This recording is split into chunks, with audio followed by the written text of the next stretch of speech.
अक्सर हमारे साथ जब हमारी मेहनत और डेडिकेशन होता है तो गरीबी भी घुटने टेक लेती है। हम बस मेहनत करते रहते हैं पूरी लगन से, पूरे आत्मविश्वास के साथ, और क्या होता है, लास्ट में हमें सफलता मिल ही जाती है।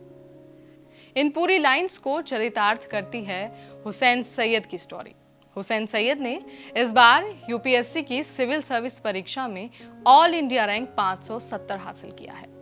हालांकि ये उनका 5वां प्रयास था, लेकिन लगातार 4 बार मिली असफलता से भी वो निराश नहीं हुए। अपनी तैयारी पर पूरा भरोसा रखा और फाइनली मेरिट लिस्ट में अपना नाम दर्ज करा लिया। लेकिन हुसैन सैयद की स्टोरी में क्या खास है, कैसा है उनका यूपीएससी का सफर, आज हम आपको इस वीडियो के जरिए बताने वाले हैं। तो चलिए एक एक करके सारे पहलुओं पर नजर डालते हैं। लेकिन सबसे पहले बात करते हैं हुसैन सैयद के परिवार की।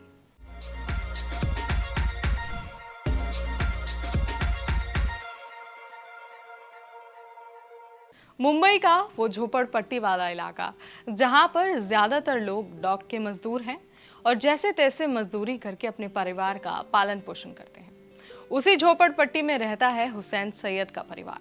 उनके परिवार में उनके पिता रमजान इस्माइल, उनकी माँ और उनके 4 भाई बहन हैं। उनके पिता रमजान इस्माइल लोडिंग और अनलोडिंग का काम करते हैं और जैसे तैसे मजदूरी करके अपने पूरे परिवार को चलाते हैं। हालांकि उन्होंने अपनी इस खराब आर्थिक स्थिति को कभी भी अपने बच्चों के आगे नहीं आने दिया और पूरी तरह से उन्हें पढ़ने के लिए और आगे बढ़ने के लिए प्रेरित किया। इससे पहले कि हम हुसैन के यूपीएससी सफर के बारे में बात करें, सबसे पहले हम पीछे चलते हैं और जानते हैं कि उन्होंने अपनी पढ़ाई कहाँ से की है। हुसैन सैयद ने सेंट जोसेफ स्कूल से अपनी स्कूली पढ़ाई की और स्कूली पढ़ाई पूरी करने के बाद उन्होंने कॉमर्स से ग्रेजुएशन किया। हुसैन बताते हैं कि जब वो पढ़ाई कर रहे थे तो उन्हें यूपीएससी या फिर आईएएस के बारे में पता ही नहीं था। ये उनके पिता थे जिनका ये सपना था कि वो पढ़ लिख कर बड़े अधिकारी बने।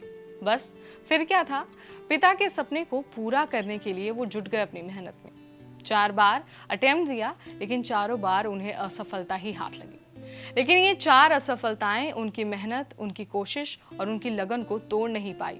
5वीं बार वो फिर से खड़े हुए, तैयारी की और फाइनली मेरिट लिस्ट में अपना नाम दर्ज करा लिया। हुसैन के पिता रमजान इस्माइल ये कहते हैं कि उनके 4 बच्चों में से सबसे ज्यादा पढ़ने की लगन हुसैन में ही थी। वो देखते थे कि वो पढ़ने के लिए कितनी मेहनत करते थे।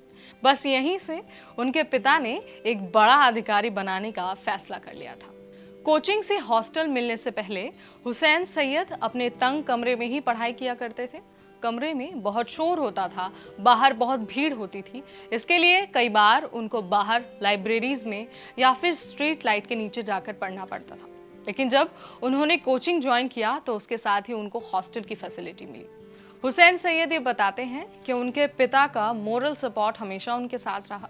जब भी उन्हें एग्जाम देना होता था तो उनके पिता उन्हें उनके सेंटर तक लेकर जाते थे और हमेशा उनके साथ ही रहते थे। हुसैन अपनी इस सफलता का क्रेडिट अपने पिता को और अपने परिवार को देते हैं।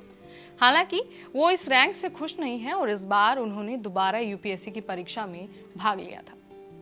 इस कहानी से हमें ये मोटिवेशन मिलती है कि आपकी मेहनत, आपकी लगन और आपके आत्मविश्वास के आगे ये आर्थिक स्थितियां कुछ भी नहीं है।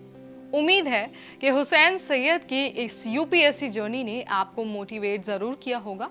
उनकी ये कहानी हमें ये बताती है कि अगर आपके अंदर कुछ कर गुजरने की तमन्ना हो, आप आत्मविश्वास से भरे हों, आपके साथ आपकी मेहनत हो, तो आप किसी भी चुनौती को मात दे सकते हैं। इस वीडियो में इतना ही। अगली बार हम फिर आपके सामने हाजिर होंगे एक नई सक्सेस स्टोरी के साथ, एक नई मोटिवेशन के साथ। तब तक मुझे यानी नेहा को दीजिए इजाजत। देखते रहिए एनबीटी टेक एड।